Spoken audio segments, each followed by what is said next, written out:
Welcome to another episode of Mike's My Picks. Today on the podcast, we're going to be breaking down the 2024 FedEx St Jude Championship. This is the first leg of the 2024 FedEx Cup playoffs, which are probably the most anticlimactic playoffs in all of professional sports, but that's a topic for another time. I'm actually really looking forward to this tournament. We've got a 70 golfer field taking on a course that is not like, it's not going to win any architecture awards, but it is very aesthetically pleasing and it's going to create some entertaining golf. I personally enjoy watching this event every year. So we're going to break it down here for you today. We're going to take a look at the course itself and the field itself and tell you who you need to be looking out for in DFS, betting, and one and done this week. So no matter what game you're playing for the FedEx St Jude Championship, we've got you covered. Now, with this being the first leg of the FedEx Cup playoffs, Underdog Fantasy is launching a best ball draft called the Pup Cup that is for the FedEx Cup playoffs. We recorded a video for that a few weeks ago on what that draft is, how to optimally draft, who you should be looking out for in that draft. So check that out if you are interested in that best ball draft and you have not checked it out already. Also, we are closing in on the end of golf season and the start of football season. So make sure you check out all of my NFL and college football content on the channel if you have not already. And go ahead and hit that subscribe button so that way you can be with us for the rest of the PGA Tour season, as well as the upcoming football season as well. All right, so let's go ahead and end the introduction there. Let's go ahead and dive in and break down TPC South. So the host course of the FedEx St Jude Championship is TPC Southwind, which is in Memphis, Tennessee, which is... it's very planned, right? The fact that FedEx is the title sponsor and, the tournament is going to be played at a course in Memphis. So this course, I think is, it's not the most like architecturally deep, but it's going to create a good golf tournament. Every single year, it kind of does its job and what it's for. It is a very short course. It is a par 70. It is a little over 7,200 yards. One word of caution that I would give this week is to be aware of whether or not you are looking at course history or event history. And the reason why is because this event used to be a WGC event. It did not used to be the first leg of the FedEx Cup playoffs. And before that, it was even just a standard PGA Tour stop. So if you're looking at event history, sometimes you might get results from the Northern Trust, which used to be the first leg of the FedEx Cup playoffs in there. Those were tournaments that were played in the Northeast. Tony Finau won the last edition of that at Liberty National. Dustin Johnson won it at TPC Boston. So just look out for that. Make sure you're looking at course history for TPC Southwind, not event history for the first leg of the FedEx Cup playoffs. Now, with this course itself, this is the ultimate week where I will say if there was a guy that you liked at the 3M Open, if there was a guy that you liked at the Olympics, if there was a guy that you liked at Sedgefield, either of the last three tournaments that have been played, then you should like them again this week because this is a very similar course to all three of those. The agronomy might be slightly different, but in terms of layout and in terms of what we're looking for statistically, it's a very similar course to what we've seen each of the last 3 weeks. So if there is a guy who did not play well at one of those courses, then this would probably be a good week to, kind of think about some flop lag where, okay, somebody might not play him in DFS this week because he didn't play well at course X, Y, and Z, but he's still a good course fit. So I'm going to roll him out here at TPC Southwind. That would be something that I would consider this week. So why is this a similar course to what we've seen each of the last 3 weeks? Well, first off is the expansive use of water. Water comes into play on 11 holes.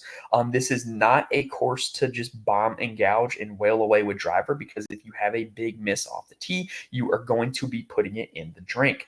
There are a few holes where you're going to have to lay up off the tee and driver is not necessary. And with it being a little over 7,200 yards in total, there's going to be a lot of approaches that come from 125 to 150 and 150 to 175. This is one of the biggest weeks for short to middle iron play on all the PGA Tour schedule. The fairways here are also a little bit unique. They are zoysia grass, which are some of the narrowest fairways on tour. And hitting iron shots off of zoysia grass can be a little bit different. That's a stat that we're going to look at a little bit later. And the greens are Bermuda grass, and they are just pure, normal Southeast Bermuda grass. It's exactly what we saw last week at Sedgefield. It's exactly what we saw at Pinehurst. It's just your standard run-of-the-mill champion Bermuda grass, right? Now, with the scorecard this week, there are only 2 par 5s. There are 4 par 3s. They all play quite difficult. So the scoring this week is going to be coming from the par 4s, and being able to score on the par 4s is going to be a big determining factor if you can make enough birdies to win. This course tends to play on the easy-ish side, and a big reason why is the greens themselves. They're quite small and they're quite flat. They're quite easy to putt on. So even if you're not a good putter, you're going to have a chance at rolling in some 20, 30 foot putts this week. And what you see often here at this course is you see the winners tend to be guys who are great ball strikers, who are not great putters, but for 1 week they can show up and they can be okay on the greens. Like, just look at the past list of winners. Lucas Glover, historically terrible putter, was a decent putter when he won here last year. 2 years ago, Will Zalatoris, historically terrible putter, historically great approach player. And when he showed up here last year, 2 years ago, he was just okay with the putter. 2021, Abraham Ancer, same deal. 2020, Justin Thomas won this tournament while losing strokes with the putter. That is something that you do not see very often at all. So really, this week, when you look at that list of winners, and really when you look at the list of guys who have played well here at this course, it's a lot of guys who are elite approach players. And so that is going to be a big determining factor for me this week. Approach play is going to be like the number one stat that I'm going to look at. In terms of course history here, with it being a WGC event and then rolling into a FedEx Cup playoff event, a lot of the best players in the world have played here quite a bit. The best players here in terms of course history are Will Zalatoris, who has finished 8th and has a win. Justin Thomas, who has played it 4 times, never finished outside the top 30 and does have a win. Sahith Theegala played it each of the last 2 years, finished 13th both times. And then Taylor Moore, Hideki Matsuyama, Colin Morikawa, Rory McIlroy, Eric Van Rooyen, Tommy Fleetwood, and Tom Kim, rounding out the top 10 in terms of course history. So in terms of our key stats this week, like we talked about with the group of players that have won here, the group of players who have played well here, the number one stat that I'm going to look at is strokes gained on approach. This is the week to just target elite approach play, and I think you can be I think you can have tunnel vision on, look, I'm just going to target guys who are good on approach. Approach is the number one way that you're going to be able to separate yourself here this week. Off the tee, you're just going to want to be able to keep it in play. So good drive percentage is going to be the opportunity, or is going to be the off the tee stat that I'm going to look at. And then opportunities gained is going to be another stat that I want to look at this week. That's basically saying, are you giving yourself birdie looks compared to the rest of the field? And then we already talked about par 4 scoring and then putting on Bermuda grass, but that is not a requirement or a prerequisite this week. That is something that I would consider a bonus if guys are good at putting on Bermuda grass. The comp courses for this week are going to be TPC Sawgrass, Le Golf National, hosted the Olympics, Sedgefield, home of the Wyndham last week, and PGA National. PGA National is another par 70 that features Bermuda grass greens, that features a ton of water in play on all the holes. So really, you're kind of seeing a recurring theme with the 4 comp courses. They're courses that are for the most part have Bermuda grass greens, but they also are shorter, more positional courses where you cannot have big misses off the tee. There's a lot of water, smaller greens, or greens that at least play small, and really you see a lot of crossover success at a lot of those courses with guys who have played well here. Justin Thomas has won at TPC Southwind. He's won at TPC Sawgrass. Lucas Glover won at Sedgefield and TPC Southwind last year. So just, you see a lot of crossover success with those 4 courses. So those are going to be what I'm going to look at. All right, so that does it for the course itself. Let's go ahead and take a quick breather, and then we're going to jump down the rabbit hole.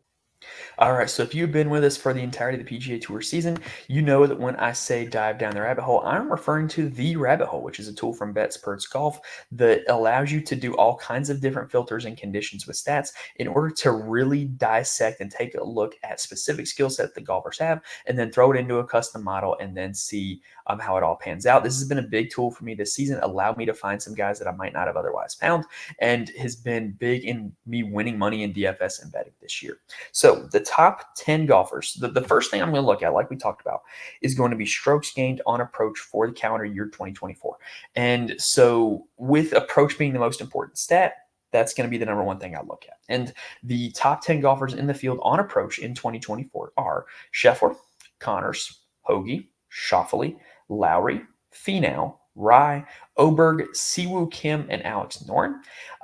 Russell Henley, Ben Griffin, and Austin Eckroat are just sitting outside the top 10. I include Griffin and Eckroat in that because they are in the 6K range on DraftKings. So if you're looking for just pure value plays based off of approach only, Hoagie is first, followed by Griffin, and then Eckroat in terms of your elite approach players. Now, I also want to look at approach just for the last 16 rounds to see who is currently hot with their irons. And you get some similar players, but some different names as well. On that list is Scheffler, Finau, Schauffele, Griffin, Lowry, Hoagie, Vegas, Morikawa, Cantlay, and Oberg as your top 10. Now, I also wanted to look at strokes gained only at TPC Southwind. We talked about that list already, so we know who's on that one. I also loaded up all of my comp courses, and then we're going to talk about the guys who have played the best here. Unfortunately, I do not have the data from the Olympics, so Le Golf National is not included. But looking at all of my comp courses over the years, the best golfers in the field at them have been Russell Henley, Sungjae Im, Scotty Scheffler, Shane Lowry, Siwoo Kim, Billy Horschel, Matt Fitzpatrick, Justin Thomas, Adam Hadwin, and Ludwig Oberg.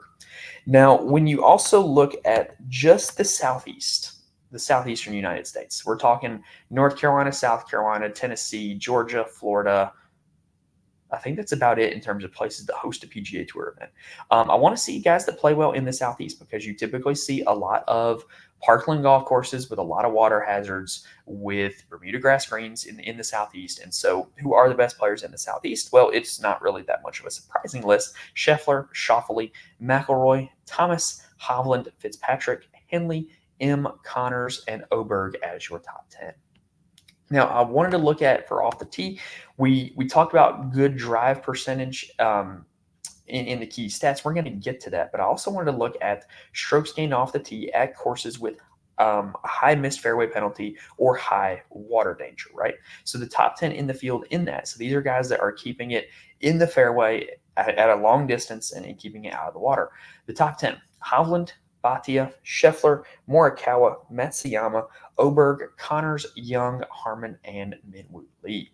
If you switch it over to good drive percentage, however, you get a little bit more of your accuracy players, your plotters kind of guys in that regard, but you also still have some of your guys near the top from the other list.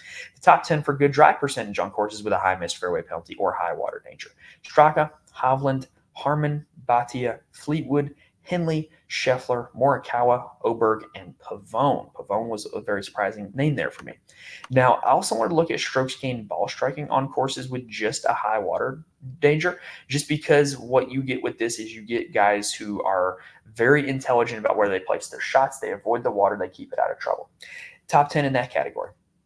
Scheffler, Hovland, Lowry, Finau, McIlroy, Siwoo Kim, Matsuyama, Cantlay, Rye, and Thomas as your top 10.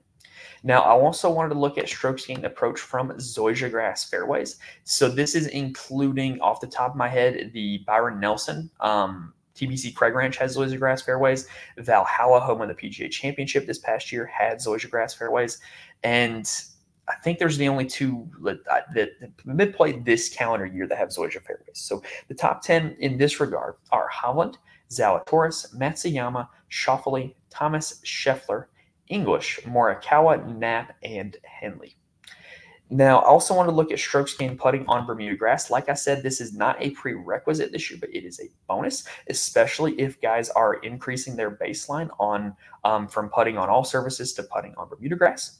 And the top 10 in this category are English, Griffin, Cole, Henley, Grazerman, Horschel, Oberg, Moore, Burns, and Pavone. Other big gainers on their baseline are Noren, Dunlap, Cantlay. Hovland would be a big gainer.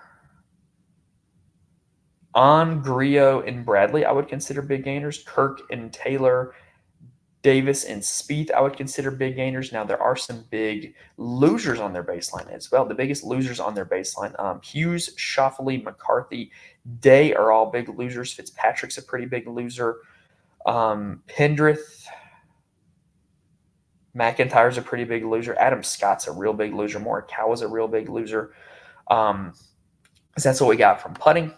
And then lastly, I wanted to look at par 4 scoring, and really this list is not a big surprise. It's the guys who are just playing the best golf right now that came up out top. Scheffler, Schauffele, Rye, McIlroy, McIntyre, Matsuyama, Noren, Griffin, Morikawa, and McNeely. Now throw all that into the model, and you can probably guess who my number one golfer is going to be. It should come as no surprise. Number one golfer, Scotty Sheffer. Number two was a surprise. Number two is a guy that I think this might be the week for him. Yeah, I think this is a great week to bet him. I think this is a great week to play him in DraftKings. Number two was Russell Henley. And so why did Russell Henley come out near the top? Well, recent form, he's playing really well, especially on approach. He has played historically really well in the Southeast. He has played historically really well at my concourses, and he is a very good Bermuda putter. So just a lot of stats that I used, he comes out near the top. I think this is a great week for Russell Henley. 3 is Shane Lowry. Also a little bit surprising that he came out near the top. 4 is Xander Schley. That was more, what you would expect. 5, Colin Morikawa. Again, what you would expect. Viktor Hovland playing quite poor, if I must say so, recently, but still coming in number 6 in my model just because of his performance on courses with high water danger, performance on the performance at this course, performance at concourses. 7, Ludwig Oberg. 8, Brian Harman. 9, Corey Connors. 10, Rory McIlroy. If you're looking for some like DFS value plays, Harman at 8 at 7,600 is a pretty good one. Sepp Straka at 12, Bezadenhu and Noren at 16 and 17. But Ben Griffin, like we talked about already, coming in at 19 in my model, at a salary of $6,600. Austin Eckroat coming in at 22 in my model with a salary of $6,300. Those are probably the guys that the model is telling me that the value plays are going to be.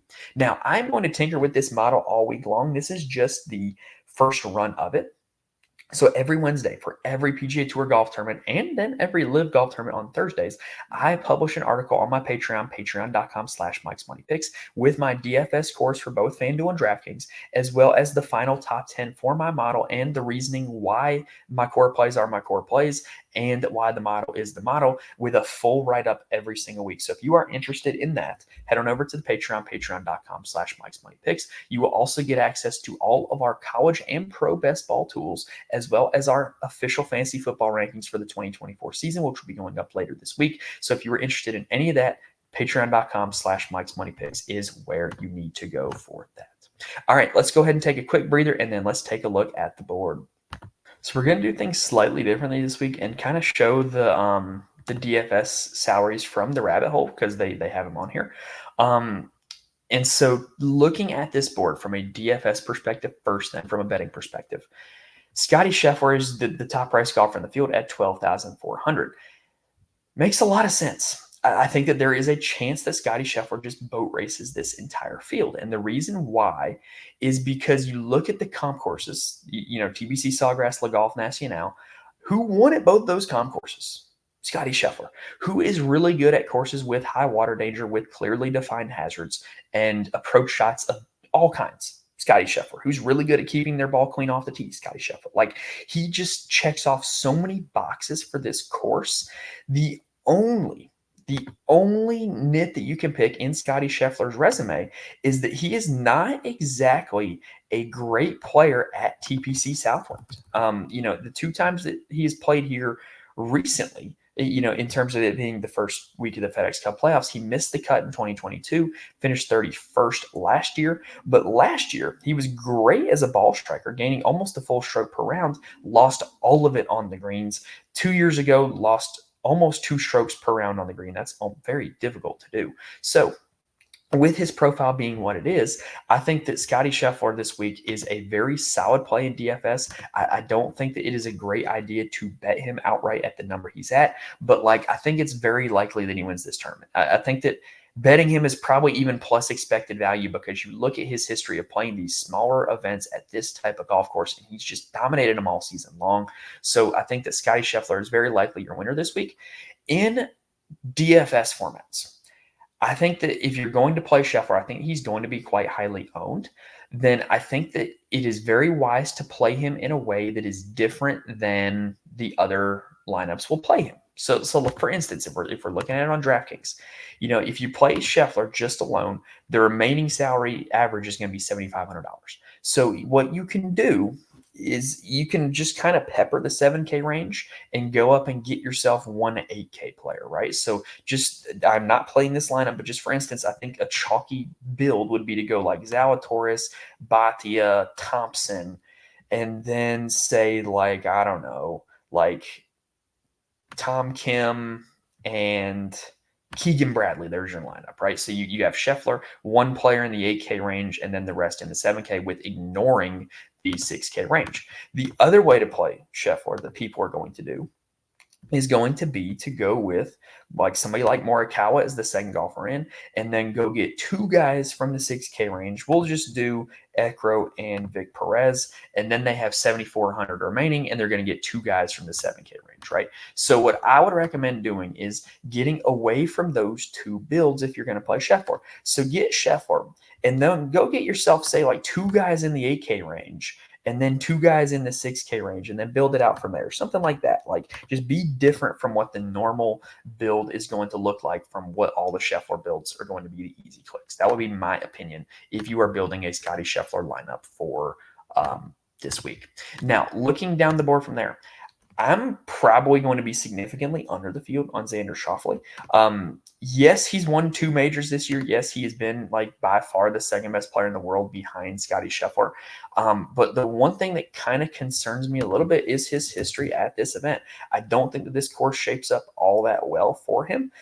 He really has only finished, looking at it, he hasn't finished better than 16th here. Since it has been here. Although this is a little bit wonky. Hold on. Let me do some thinking here. No, that 16th was at Liberty National. That was at that would be at the Northern Trust. So this is the last 2 years that he's played this event. He's finished 57th and 24th. Xander is a guy who normally gains a lot of his strokes putting, and he has not fared well on these greens here at this course. I'm probably going to be under the field to Xander. And I'm probably going to be over the field on Rory McIlroy. Rory McIlroy has a great history here. Even though this is a shorter course, he plays well here. He has some shorter courses that he has won at, like PGA National, which is one of my comp courses. And Rory is also a guy that I trust Rory more with middle irons in his hands than long irons or short irons, which is what this course is going to give him a lot of. So I think that I will probably be over the field on Scheffler, over the field on McIlroy, under the field on Schauffele, under the field on Oberg, and then I'm probably going to be over the field on Morikawa as well. He's the first guy that I think you could use as the second guy in on a Scheffler or a McIlroy lineup.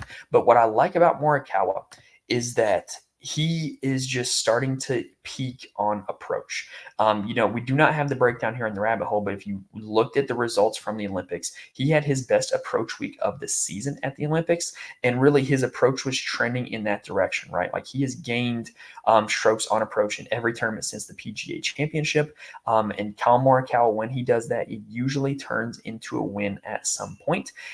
If he were to win this season, this would be the course, with it being a more shorter, more positional course off the tee. I think this is a perfect course fit for Collin Morikawa. He's going to be a guy that I'm going to be playing a lot this week. And look, I think Scheffler is very likely to win the tournament. If I'm betting this week, I'm either going to do it in an each-way market or a winner without market to avoid the possibility of Scotty Sheffer taking all of my money. So I think Morikawa is a great bet in an each-way market or a winner without market, especially considering if you go winner without the big three, he's probably the betting favorite, and I think that that's quite a likely outcome in my opinion. Tommy Fleetwood is a guy that I'm not going to be on this week. He was great at Le Golf National, which is one of my comp courses. He has been great this whole season pretty much without a win. But one thing that concerns me is that he's been quite dependent on the putter, and Bermuda is not his best putting surface. Last year, he was third at this event. He did peak with the putter. I don't know, man. I'm kind of out on Fleetwood. I would rather see better approach play than what he's been showing, in my opinion, with this course being so dominated by approach. Now, a guy who is getting it in gear on approach is Patrick Cantlay. So that is a guy that I am going to be on this week. And he's also a guy that is at his putting best on small greens. So like this would be a course that I would expect him to putt well at. And also he's kind of peaking on approach. He's gaining strokes on approach in 4 straight events, which was not the case when he was struggling earlier in the calendar year. He's also at his best with middle irons in his hand. I trust Patrick Cantlay more with middle irons than with long irons. So I think that this is a pretty good spot for Patrick Cantlay as well. I think that Viktor Hovland is a guy that I really would like to see it before I go back to him. He's been kind of a train wreck this year, for being honest, with the exception of his first 2 shots. Off the tee and on approach, he's been pretty good. But once he gets near the greens, he's been kind of a disaster. So I'm going to kind of wait and see on Viktor Hovland. I think that really what he is looking for is he's looking for a long layoff to hit a hard reset. I don't think that he's necessarily coming here with the expectation of winning, knowing where his game is at right now. Hideki Matsuyama is a guy that I expect to be pretty popular in DFS this week. I'm probably not going to blame a whole lot, just being honest. I really think that Hideki is a guy that just is unpredictable. And I like predictability. And so I don't know. I'm probably just not going to be on Hideki this week. Bermuda is his worst putting surface. He is generally not at his best at easy courses. So I don't know. I'm kind of just not there on Hideki. I can't really explain it or quantify it. I would much rather go down to the next golfers on the list. Corey Connors, very accurate, very great positional golfer, number 2 in the field on approach in this calendar year. Russell Henley, we already talked about him as well. I think this is a great Russell Henley course. I think that this is a great Tom Kim course as well. Another shorter positional course. Played really well at the Olympics, even though the stats might not, or the final result might not bear that out. I think this is a great course for him. He has good history here. And then I'm going to be on Tony Finau as well. I think that there's a lot of people out there that think that this might not be a great Finau course because it is a little bit shorter, a little more positional. But Finau has kind of shown himself this year to be course proof. He has also shown himself to be a great approach player. And really with this week, placing a premium on approach shots, Finau is going to be a guy that I'm going to look at. So really, I'm going to pass on Fleetwood and Hovland and Matsuyama in favor of that upper 8K, lower 9K range of Connors, Henley, Tom Kim, and Finau. Those guys are going to make a lot of my lineups, in my opinion.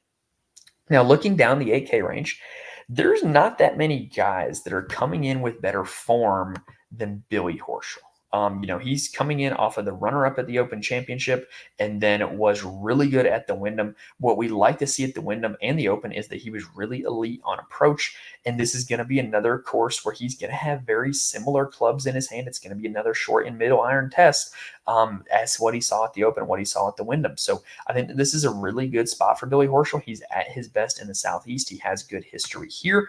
I think that even though he's a little bit more expensive than I would prefer him to be, I don't think you can find many golfers coming in with better form. And then I think that Sahith Theegala is going to be kind of very overlooked this week, but he has a good history here. He's a good ball striker. We've talked about a lot with Sahith, how he has a big miss off the tee, but he seems to have corrected that. He generally had struggled at courses with a lot of water and a lot of hazards off the tee, but he corrected that with what he did finishing in the top 10 at the 3M Open. So I kind of think Sahith's turning a corner. He's finished 13th both the times he's played this event. I like him as well. I think that Aaron Rai is going to be supremely popular coming off of the win. Cameron Young's going to be supremely popular coming off of a good finish at the Wyndham. But Thomas and Sam Burns, the form is not great, but they both fit this course supremely well. Thomas has a win here. Sam Burns is at his best putting on Bermuda. Sam Burns is kind of trending in the right direction, in my opinion. The 3M finishing 12th, the Open finishing 31st, both events gaining on approach, which is something that he hasn't been able to do consistently in 2024. So if he's able to have another week where he gains on approach, we know he's going to bring the putter and do well with the putter. So he might be a guy that I would be interested in this week as well. All right, so that is going to do it for the top of the board. Let's go ahead and take a quick breather, and then we're going to talk about some value plays. So the first guy I'm going to mention here is Wyndham Clark. So if you were not paying attention at the Olympics, it would be very easy to write off his result at Le Golf National. But he was horrible on day 1 and made up a ton of ground and did it in the ball striking categories on days 2, 3, and 4. And I think that might be just a little bit of form that Wyndham needed to come into an event like this with some confidence. At the start of the season, elevated event Wyndham Clark was a thing where he was dominating these 70-player fields, and he was doing them on Bermuda grass green golf courses. So I really think that this is a good spot to try to go back to Wyndham Clark. I think he's going to be mostly overlooked. And I think this is a great spot for him. So Matt Fitzpatrick is a question of whether or not you value form or course fit. Course fit, he's a great course fit. Form, terrible. Withdrew from the Olympics, has been just awful for the last few months. So if you think that your guy that's going to play somebody based off of course fit, go for it. If you're valuing recent form, nope. Jordan Spieth and Adam Scott are both nopes for me. I think both of them are just kind of coasting to the end of the season. Spieth, so that way he can get his wrist injury figured out. Adam Scott, just because I don't think he plays a lot of golf anymore. So those two guys are going to be fades for me as well. Brian Harman popped up in my model. He is going to be a guy that I'm going to play a lot of this week. Davis Thompson is another guy that I'm going to play a lot of this week. I think that there's a chance that this guy is just going to be one of the next big things. We're going to talk about another guy coming up that I think is going to be one of the next big things. And when you look at what he does, he's at his best at shorter golf courses. He's at his best at easier golf courses. Well, check and check.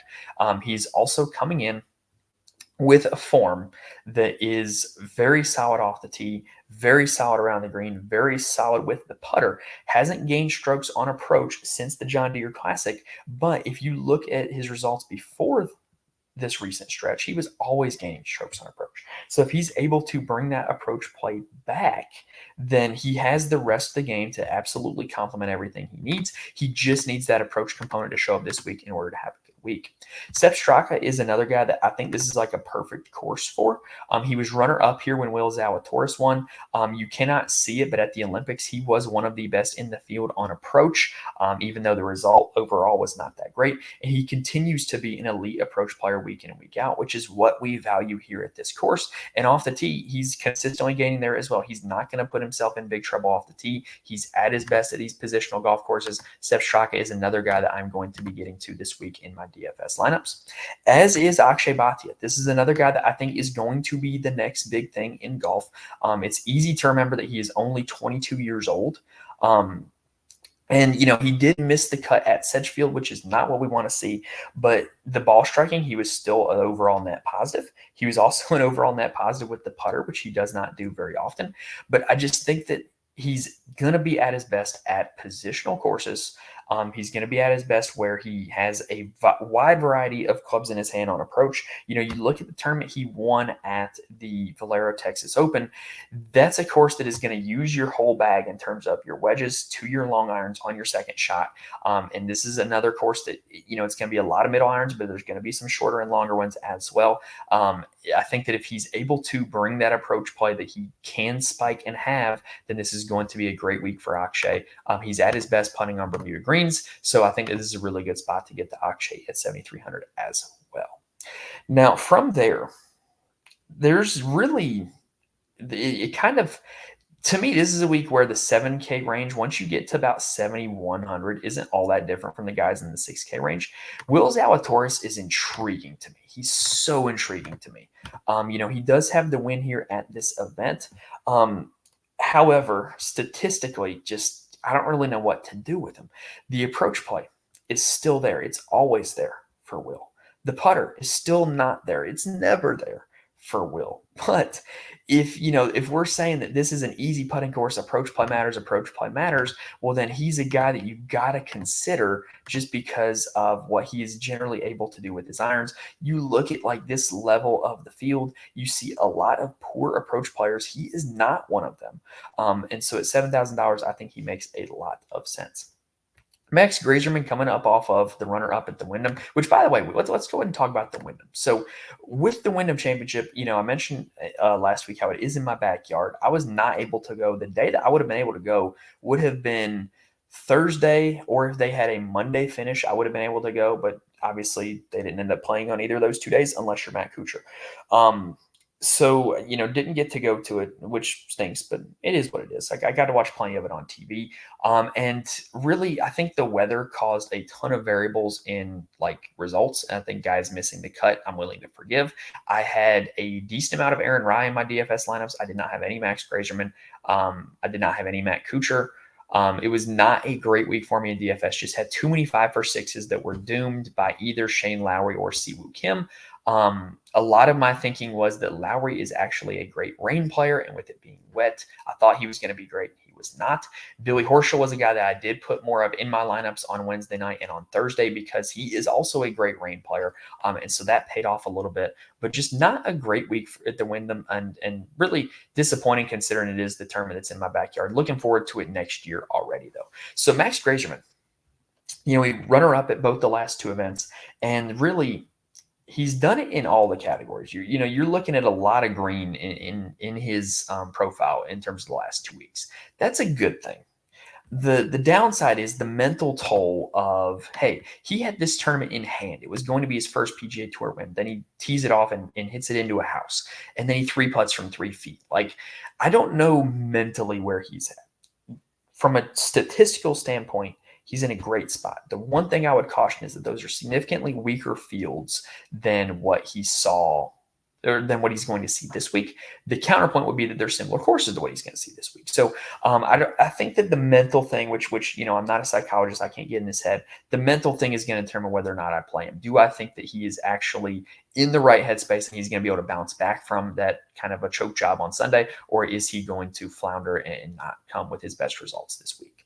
So we talked about already how the 6K range is not all that great. I think you can really just target great approach players because there is a few of them. We talked about Hoagie. We talked about Ben Griffin. We talked about Austin Eckroat, Jonathan Vegas and Victor Perez are also decent approach players as well. Sheamus Power, also a decent approach player at 6,100. Let's go ahead and kind of deep dive Sheamus Power real quick. So he finished pretty well at the Wyndham. He was in a lot of my DFS lineups, and he did not gain strokes on approach. To me, that's a good sign for Sheamus Power because he generally does gain strokes on approach. He also generally gains strokes with the putter as well, especially on Bermuda grass. He has a win on Bermuda grass at the Bermuda Championship, ironically enough. So I think this is a pretty good spot for Sheamus Power. If you were looking to go all the way down to 6,100, I think this is a pretty good spot to do that with. I think a lot of people, just from the pure visual of going all the way down to the bottom of the board, aren't going to do that. So I think you're going to get him at a supremely low ownership cost, and he can really make the double stud lineups work. Like if you want to go Scheffler, Morikawa, or something like that, playing Sheamus Power down near the bottom of the board would allow you to do that. Now, also, when we think about like shorter positional golf courses, Emiliano Grillo and Chris Kirk are 2 guys that I think are generally pretty good at those setups. I wouldn't mind going to either of them at 6,200. Let's go ahead and deep dive Victor Perez real quick too. He's a guy that he can peak with the putter, like just out of nowhere. And on a course that has pretty easy greens, I think that's a pretty good chance that he can do that, in my opinion. He played really well at the Olympics at his home country, which is one of my comp courses. He's been up and down on approach, but if it's an up week and he catches the putter on an up week, this is a guy who near the bottom of the board does have legitimate top 5 winning upside, in my opinion, because of what he can do in terms of his spike weeks on approach and with the putter. I think that looking at the bottom of the board, I probably wouldn't bet any of these guys to win outright. All the guys that I mentioned, I think, are great top 10, top 20 bets, though. My favorite play in the 6K range, though, is going to be Eric Cole. So Eric Cole has been quite bad for most of 2024, but all of a sudden, he's found it. He's found it. Like, just quite simply. You look at the Rocket Mortgage, T6, gained 0.8 strokes per round on approach. Same deal with the John Deere, T7. Scottish Open, not as good on approach, still made the cut in a very tough field. Open Championship, gained strokes on approach, made the cut in a very tough field. Wyndham Championship, gained a stroke per round on approach, made a lot of birdies. Bermuda is his best putting surface by far. He has found his approach play. He's at his best on short golf courses. To me, Eric Cole checks a ton of boxes. I think that he's going to be supremely popular in DFS this week, but I think that he makes a lot of sense as one of the best Ks in the 6K, or one of the best plays in the 6K range. We mentioned already my affinity for Griffin and Eckroat as well. I think that really we gave enough names that I think that's going to be my portfolio from the 6K range here this week. All right, let's go ahead and take a quick breather, and then let's close this out by talking about one and done. All right, so it is officially crunch time in one and done season, because really, hopefully, and I mean this with all due respect to anybody that is on the other side of this, one and done should not be played at the Tour Championship because of the starting strokes, because of the ridiculous payouts. One and done should not be at the Tour Championship. So really, you're looking at, if your one and done does not play the BMW, or if it does not play the Tour Championship, you've just got two events left. You've got the BMW and you've got the FedEx St Jude this week. So hopefully you have two golfers set aside that you can use, right? If it's somebody near the top of the board, the good news is that most of your one and dones have probably used them already. So that would be a great opportunity to gain some ground by playing one of those guys. Now, for me, my two top players left are Ludwig and Morikawa. I also have Cantlay, Fleetwood, Henley, Tom Kim, Sungjae, right? So I have a pretty good portfolio of players to use these 2 weeks. Probably too many if we're being honest. Although I will say I don't know how many opportunities Patrick Cantlay would have given me a lot of money. Tommy Fleetwood doesn't play a lot in the States. Tom Kim I maybe could have used at the Travelers. It is what it is. But the bottom line is you probably have your two players set aside for the next 2 weeks, right? So the question might become, can I stick with those two players? Can I stick with the game plan?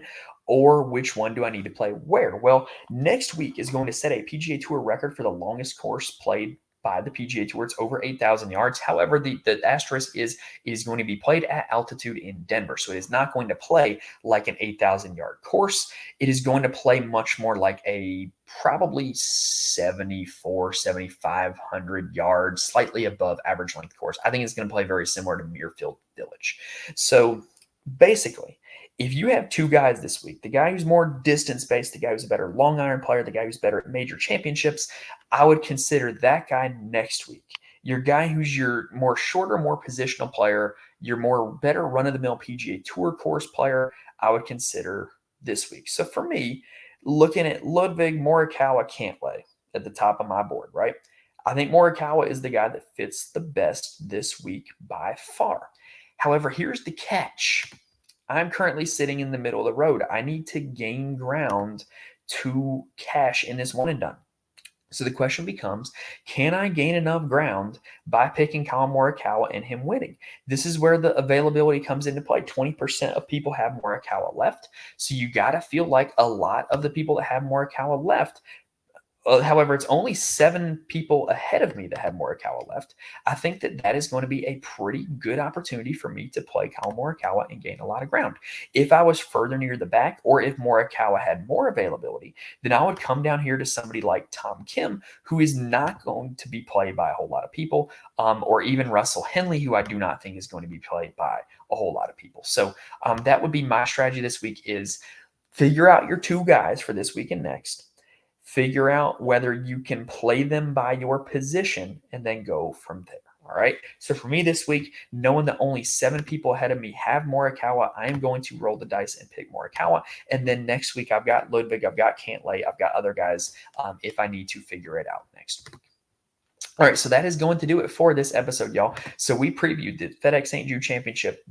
We looked at the course, we looked at the stats, we looked at the golfers, and we broke it down and told you what you need to be looking out for in DFS, betting, and one and done this week. So hopefully we gave you guys all the information you need to pick some winners. Remember, if you want my weekly golf articles, which is also going to give you my weekly football articles once the season starts, as well as all the preseason tools, patreon.com/MikesMoneyPicks is where you can find that. So we will be back next week for the BMW Championship. We've also got all of our NFL and college football content coming your way as well. So make sure you're subscribed on YouTube. If this video helped you out in any way, please help me out and hit the like button. It helps me out more than you could ever know. Other than that, I really appreciate you guys that do hit the like button, that do subscribe to the channel. And I cannot stress enough how much that helps me out. But other than that, y'all, that is all we got for this week. So best of luck to everybody at the FedEx St Jude this week. Hopefully you were able to get some help from this video. Thank you guys for watching the list to this point, and I will see you guys next time.